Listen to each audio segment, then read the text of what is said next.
This is Resonance 104.4 FM. Flipping marvellous. How you doing?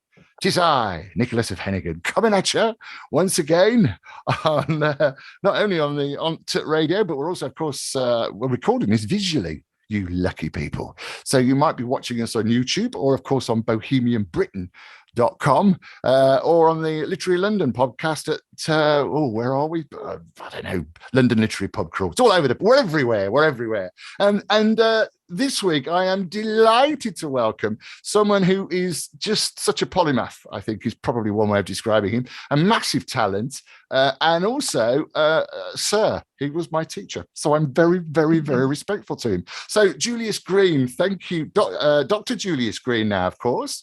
Thanks for coming in, Julius. We've got an incredible, loads to talk about, really. So you're a theatre producer, fair to say, one of the top theatre producers, certainly in the UK, and you're also an author of note now, having written 3 books. One, perhaps not surprisingly, called How to Produce a West End Show. The other, slightly more surprising, is Agatha Christie, A Life in Theatre. In fact, I'm showing the cover now, so if you're listening in stereo, you can see that. And even more surprisingly, perhaps, a book called Stars and Spies, co-written with Christopher Andrew. So let's just can we talk about the day job for a bit, Julius, as a theatre producer? Yeah. So what's your background and how did the producing start? Well, I started producing because I wanted to be an actor and director, and nobody else would employ me. So I had to set up a company as a vehicle for my own work. We did a lot of work. I did the Edinburgh Festival Fringe a lot and London Fringe Theatres, which is a great place to cut your teeth as a producer and director. And after a while, I found that I was so busy producing the work that I didn't have time to direct it and act in it anymore. So I was quite happy to hand over those roles to other people. And I grew a little company, and that became a bigger company. And then, you as one grows, as one's work grows, the venues get bigger, you employ more and more people, the company grows. And then I was very lucky because I also got a job as a producer, which is quite rare, in fact, to be paid to produce in the commercial sector, with Bill Kenwright, who I'm sure everybody knows. I've been his producer on and off, I think it's fair to say, for 30 years now. I've come and gone 1 or 2 times with the company, but better the devil you know at the end of the day. So I enjoy producing shows for Bill in between the times when I'm not producing my own work. And Bill Kenwright's had some massive shows. Perhaps Blood Brothers is certainly one. I know that I tweeted something, and there was a little storm around people on Twitter that support Blood Brothers. But you've done all sorts. I always remember as well, we were in Edinburgh at the Edinburgh Festival, and there was a show called Saucy Jack and the Space Vixens, which I think you picked up on and you brought to London and kind of built a pub to put it in or something. Yeah, well, me and my then business partner, Ian Lenigan, produced Saucy Jack and the Space Vixens, which we picked up from the Edinburgh Fringe and developed. We took it into the West End and we bought a nightclub for it. So it was a sort of immersive theatre event long before that became cool and trendy. So it was an interactive nightclub, intergalactic space experience, which went down very well. It ran for a couple of years, was very successful. It's now performed all over the world. And it's funny you should mention Blood Brothers, because just last week we launched the 9 millionth UK tour of Blood Brothers, well, it's something like that, and with a new cast. And in fact, we staged it last autumn as well, immediately after all that lockdown nonsense finished. So Blood Brothers is still going strong, still on tour, and has a lovely new cast at the moment, just playing at the Theatre Royal Windsor. So my day job, I was putting that together last week. Funny you should mention it. A lot of people will remember that, the Phoenix Theatre in London West End. It was there for a long time, wasn't it? And yes. What about what about the educational background, the academic background? Now that you're a doctor, because you weren't when I knew you. You were sir. I completed my PhD on the plays of Agatha Christie at Goldsmiths. So that was based on a lot of the research that I did for the book, Agatha Christie, A Life in Theatre. And yeah, I just decided it was time to get my PhD. So I cashed in a lot of work that I'd done, a lot of research, wrote a little thesis, and very much enjoyed being taught by the head of history at Goldsmiths, and had a great time. And now I've got a PhD, so it's great.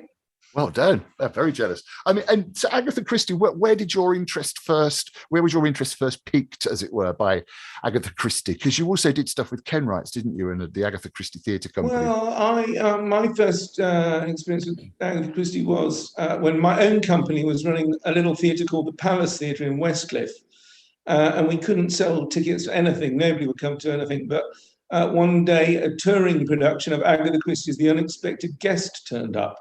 And we sold every ticket. And I was like, I better have a look at this and see what this is all about. So I stood at the back with our artistic director, Roy Marsden. We looked at this rather second-rate production of The Unexpected Guest. I apologize if you were in it, anyone who's listening. But the audience just loved it. And I thought, this is really interesting, because I didn't realize as a theatre producer that Agatha Christie had this string to her bow. Obviously, I knew about the Mousetrap. So I said to Roy and I on the way back to London in the car, said, why don't we do a little season of Agatha Christie plays?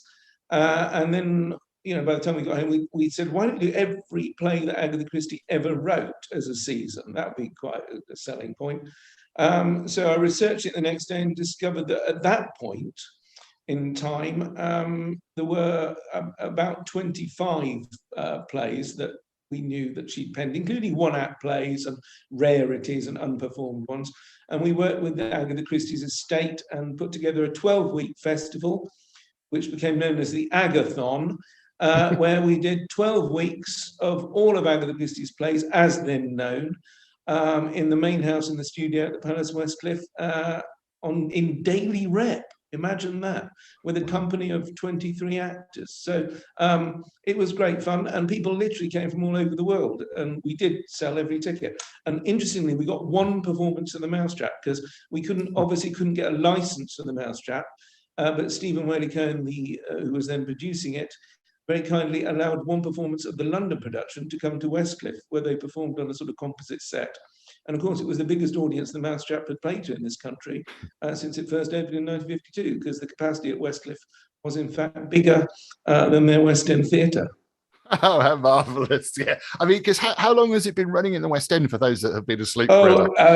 It's been running since 1952, if you can work that out. Yeah. It's over 60 Blair years. Yeah. Maths is a struggle. Yeah, no, 60-something. Well, yeah. I know. I feel quite old, because I think the first time I saw that sign, it said 40th year. But anyway, I won't get it. That's one of the iconic signs of London, the number of years the Mousetrap has run. Yeah. And how did that? So presumably, you'd obviously, from the theatrical point of view, enjoyed a great relationship with her and her works. How did actually the book come around? Is it because of the success of your first book about producing a West End show? What was the story of it? Well, after when I came back to Bill's, we set up something called the Agatha Christie Theatre Company, which had the exclusive touring rights to Agatha Christie's plays in the UK, and we ran that for 10 years. And then I was invited to write an introduction to the 60th anniversary edition of The Mousetrap and Other Plays, which HarperCollins published. And I did a bit of research for that, and I discovered a lot of interesting material that people didn't know about Agatha Christie as a playwright. So after writing that introduction, I suggested that maybe the time was right for someone to write a book about Agatha Christie as a playwright, because what people don't realize these days is that Agatha Christie is indisputably the most successful female playwright of all time. She's the only woman ever to have had 3 plays in the West End at the same time, and the record-breaking run of the Mousetrap. Quite apart from that, she wrote Witness for the Prosecution, so many other household name plays. And people don't really give her the credit these days for writing the plays that she did. People assume that the plays are adaptations of her work by other people, as they often see on television. And confusingly, during her own lifetime, there were plays adapted from her books by other people. So I think this is where the confusion has possibly arisen. And some of those adaptations were not very good, whereas her work as the playwright, generally speaking, is first rate. Did you ever actually meet her? I'm trying to figure out when she departed. Agatha Christie. Did you meet her in the flesh, or had she? I didn't meet her in the flesh, but I worked very closely with her grandson, Matthew, who was a great source of information and gave me access to the family archive and all of the unpublished play scripts that they had stored there. I also found other unpublished work in America. So there's quite a lot of exclusive material in my book, which is why it's a mere 500 pages long. Yes, this is the soft copy, the paperback copy. Which, and if you're watching again in stereo, you'll be able to see this. Yeah. Or if not, catch us on bohemianbritain.com. And I quite like Act One. You called Act One the People's Playwright. And I love, there's a quote in here where she said, because everyone knows her for her books as well. I mean, we know her for The Mousetrap, but also, we sort of know her for her books. But there's a lovely quote that you found somewhere that she says, I kind of prefer writing plays almost. Oh, yeah, no. She's on the record quite regularly as saying that, she preferred writing plays to writing books. She very much, I have to be careful about this when I'm at Agatha Christie conferences and festivals and things, but actually, she saw writing books as her day job and a way of making money and paying the bills and paying her tax bill. Stage writing, playwriting was her real pleasure and her real ambition in life.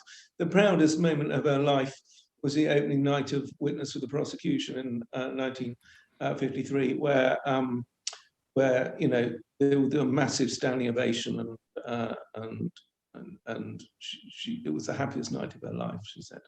Oh, what a lovely story. And of course, Witness for the Prosecution, I think, is currently in London at County Hall. Yeah. By a friend. Yeah, that's sort of doing good business as well.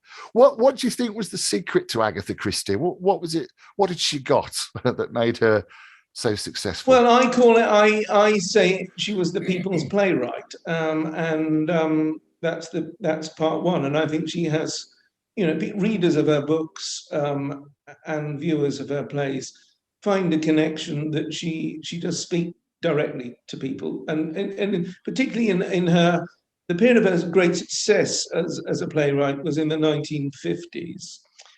Never mind John Osborne, what people were really going to see was Agatha Christie. She had huge success. This is when she had 3 plays in the West End at the same time. And she really connected with the post-war zeitgeist, not in an obvious way, but in a sort of subtle, psychological way. She addressed people's apprehensions and fears about the brave new world that they were living in. As I say, not obviously, but through subtext and subliminal connections.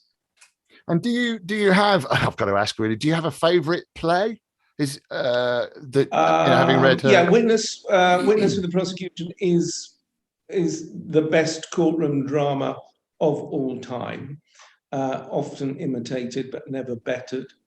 And I suppose, there's some of the rarer plays are very, very good.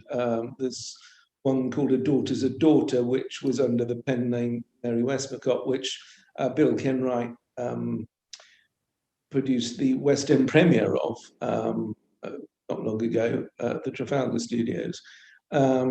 She wrote a wide variety of plays, not just detective stories, but domestic dramas as well, comedies, one-act plays.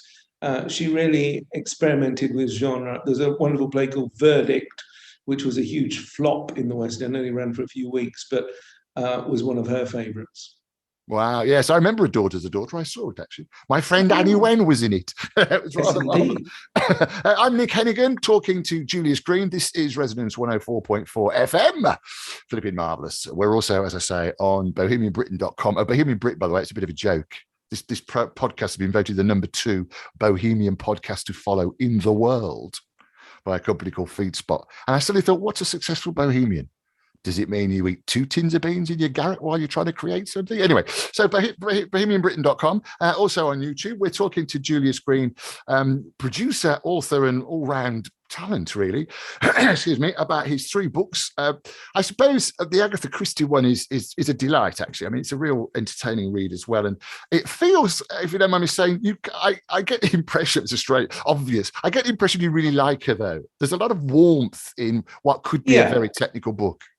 Yeah, no, her character shines through, and I think her character, as I said, shines through probably more in her personality, shines through more in her playwriting than in her novels, because she invested very personally in her playwriting. And there's some really extremely interesting work that wasn't even published or performed, which I was allowed to quote from and publish extracts from. So the only place you can see this material is in this book, which has been a great privilege, and was an honour that I was given by Matthew and family, which is lovely. So plug for the book. The only way you can read some of Agatha Christie's unpublished material is in extract form in it. And there's a wonderful correspondence in the middle of the book with her producer, Peter Saunders, who was the Mousetrap man. He was the producer of the Mousetrap and all of her work after that.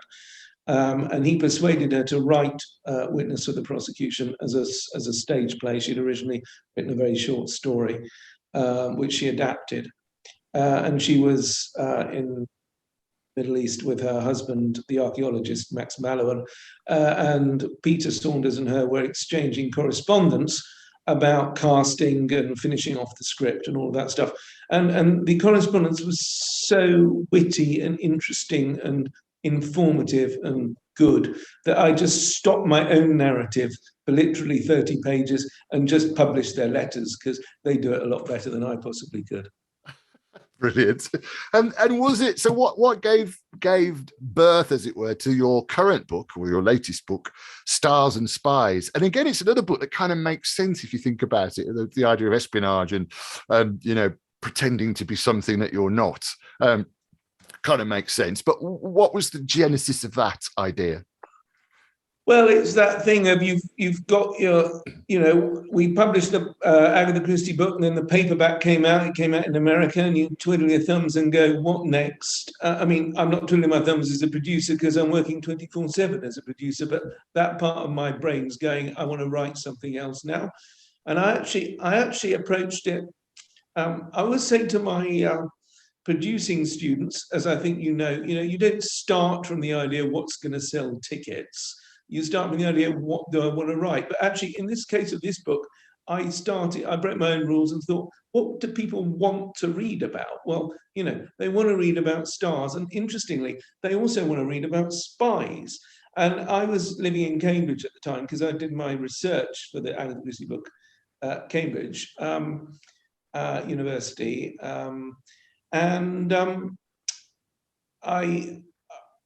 I was part of a group which was an espionage seminar, intelligence seminar, intelligence in the sense of intelligence rather than intelligent. And we met every week to discuss behind the scenes spying and espionage material academically.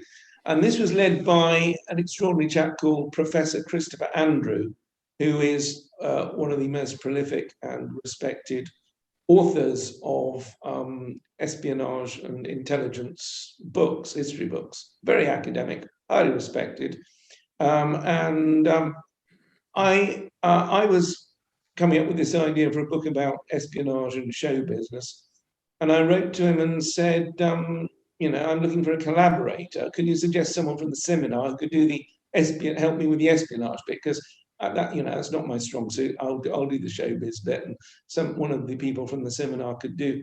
And I was expecting him to recommend a PhD student or something that I could work alongside. And he actually wrote back and said, "This is such a good idea. I'll be your co-author on this." So great privilege. So and oddly, well, not oddly, but interestingly, Chris taught me history all those years ago when I was a student at Cambridge studying history. So we collaborated. And produce this book. So I input on the showbiz side, he input on the espionage side. But actually, what we found was we all got so interested in each other's part of the subject that we both, I mean, Chris made some very interesting showbiz discoveries, and I think I made some quite interesting espionage discoveries. So we wove it all together. And there's the result. We published it in the same week as the James Bond film came out, which was probably fortuitous, or might have been part of the publicity department's very clever planning, I suspect.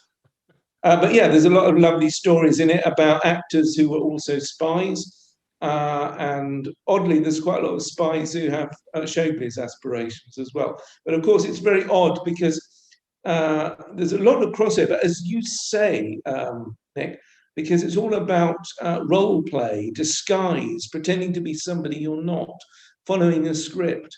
An undercover agent is effectively engaging in a piece of long-form role play of a quite extraordinary sort, and people have false identities, and it's very much the same psychology, which means that the roles have quite a lot of symbiosis all the way through history. So, you think about Christopher Marlowe, for instance, who spy, Mata Hari, Noel Coward, and so it goes on.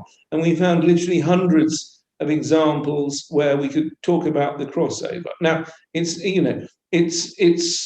light entertainment. The book is academically diligent, and it has to be because we're both academics as well. But it's also supposed to be a bit of fun, and the thesis is a piece of fun to hang a book on about both subjects, but they do go together very well. And it gives us an opportunity to talk about all kinds of very interesting, eccentric people.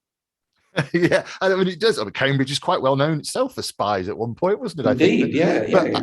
I love the fact, and it literally does cover you've gone right back to the Elizabethan age. So who was your first spy? Would that have been Christopher Marlowe? Would it have been? Well, I mean, the main section of the book starts with the Elizabethan age, because that was, the heyday of both theatre and espionage. In that was the first time both really flourished. And the fact that they flourished at the same time in this country cannot have been a coincidence. But actually, we trace it right back to ancient India, where court entertainers, court jesters, dancers, all the way through history have been used to spy on people. Because when you think about it, in medieval times as well, the court jester at the table of the mighty, people keep talking while the jester's going around, but like the cab driver, the court jester overhears everything. So of course he's going to then report back to the boss everything he's heard while he's been entertaining people. And Noel Coward, that was presumably Second World War plus Noel Coward. Yeah. Noel Coward was used as what they call an agent of influence in America to try and help persuade the Americans join the war effort. And again, he hid in plain sight. Noel Coward can't pretend to be somebody else, but because of who he was, of course, he's rubbing shoulders with the great and the good. He got invited twice to dine at the White House at a time when political issues between the UK and America were very important. So he was able, and he gathered information about industrialists, politicians, and reported back. And I've read some of his reports, which are in Noel Coward archive, and that's what he was doing. But he wasn't in disguise. He was going as Noel Coward, and because he was Noel Coward, everybody talked to him about everything. Which they wouldn't if a politician or a soldier. Yeah, of course, absolutely. And the third book that you're known for, of course, perhaps, is How to Produce a West End Show. As a massively successful West End and elsewhere producer, I guess, was that a kind of a logical step? I mean, I know personally that there was no training, no help, no books, no nothing when I started to slip into theatre producing. So was it a reaction to what you were seeing, or did you just think it was about time someone should do something? Well, it was, yeah. I mean, that was my first book back in, I can't remember, 2012, I think. Yes,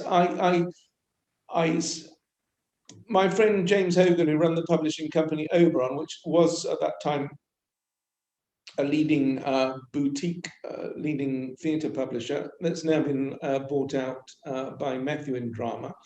So the book's now published by Methuen. And I was talking to him, and I just said, I would like to write a book about what I do for a living. And he was like, great, that sounds like a good idea. Let's publish it. And we had a bit of a debate about the title, because his editor thought it should be called How to Produce a Play, because they thought that would be more accessible to people. And I said, no. Call it How to Produce a West End Show, because that's, if you want to sell a book about cars, you say how to be a Formula One racing driver, not how to drive a Mini. And that's the book that people are going to buy. But I mean, hopefully, in the book gives you all sorts of. It's not, you've read it, it's a bit tongue in cheek as well, and there's quite a lot of thinly disguised real people in it and real companies. And all the shenanigans that they get up to. So it's a bit of fun, really, but also, and I keep it entirely free of graphs, budgets, and everything else. I deliberately don't have an index, so people can't look up the bit they're interested in. They have to read the whole thing, which is a narrative, really, about the process. It's a story about putting on a West End show. And then the last chapter, every chapter is called How to Cast a West End Show, How to Work with Directors, How to Publicize a West End Show. And the final chapter is called How to Close a West End Show, because closing a West End show is a process in itself. But I'm just talking to Methuen now about writing a new edition with an extra chapter at the end called How to Produce a West End Show in a Global Pandemic. So that's the third edition, which, watch this space, should be out quite soon. Oh, that could be. We could talk for hours and hours. It's a shame, but we've run out of time again. But I say again, do you have to come back? We'll have to do like one per book or something. Yeah, I have to do that. So thank you so much, Dr. Julius. I can't get used to saying that, sir. No, it's great. It's lovely. Yeah, it's really good. Julius Green, theatre producer and writer, Stars and Spies. Oh, I must just ask you before we go, do you have a process? Because I know I'll get emails about this. I mean, do you use a particular writing software, or do you write in the morning? No, I just use Word and I get on with it. And, I hadn't discovered how to do proper footnotes until the Stars and Spies, when I was surrounded by academics. So, when I did all the footnotes for the Agatha Christie book, I don't know what I was doing. I didn't have the footnote software, so I had to do it all myself and write it in pencil. But no, what I do is I do epic sessions of work. So I will get up at 7:00 and work from 7 till 7.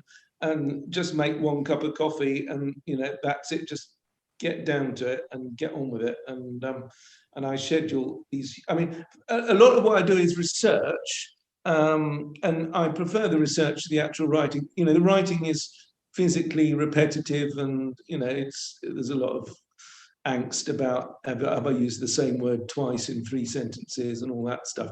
I like, it's fine. I write in a conversational style, which slightly annoys my academic friends, but I think readers find it more interesting.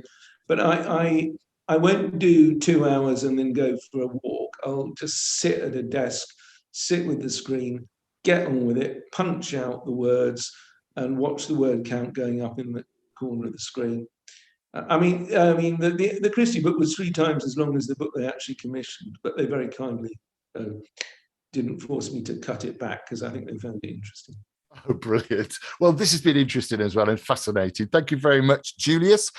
He's got 3 books, Stars and Spies, Agatha Christie, A Life in the Theatre, which again, I'm holding up here for you if you're listening in stereo, and How to Produce a West End Show. Julius Green, thank you so much for coming in and chatting. That's it. That's all we've got time for. Thank you for joining me. As always, if you want to get in touch, probably easiest to email radio@mavericktheatre.co.uk, radio@mavericktheatre.co.uk. I'll see you next time. I'm Nick Hennigan. This is Literary London on Resonance 104.4 FM.